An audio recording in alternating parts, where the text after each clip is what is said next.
بلدیاتی جو آرڈیننس ہے اور ایڈمنسٹریٹرز کو اختیارات دینے سے متعلق کہ اس میں کیا آرڈر جاری کیا ہے؟ دیکھیں جی، جو ایک ہے سیکشن 71 جو آرڈیننس گورنر نے سائن کیا، اس میں پاور دے دی گئی ہے چیف منسٹر کو کہ وہ جب مرضی اور جتنے مرضی عرصے کے لیے ایڈمنسٹریٹر لگا سکتا ہے۔ یہ آرٹیکل 140A کی نفی ہے، یہ اس میں ڈیوالو کی گئی ہیں پاورز پبلک ریپریزنٹیٹیوز کو۔ ڈیوالو کا مطلب ان کو دے دی گئی ہیں۔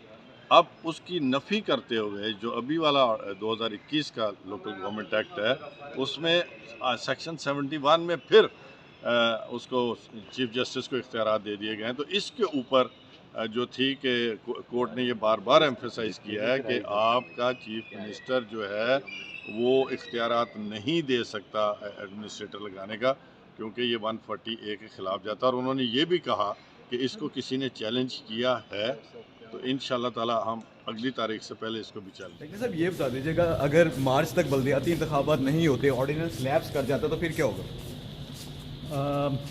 دیکھیں، جو ایکٹ ہے وہ ہمارا وہ ابھی انڈر پروسیس ہے، اس کو پیش کر دیا گیا ہے انیکٹمنٹ کے لیے، اور وہ اسٹینڈنگ کمیٹی میں ہے اس وقت، اس پہ ڈسکشن چل رہی ہے۔ تو it is too early to say کہ وہ لیپس ہو جائے گا اور پھر پیچھے تو قانون، یعنی کہ مزید ترمیم لے کر آ رہے ہیں ایسی آرڈیننس میں؟ نہیں، انیکٹمنٹ کے لیے لے کے جا رہے ہیں۔ آرڈیننس ہے نا، تو اس کی انیکٹمنٹ ضروری ہے، ریکوائرڈ ہے، اس کے لیے لے کے جا رہے ہیں۔ Thank you thank you very much.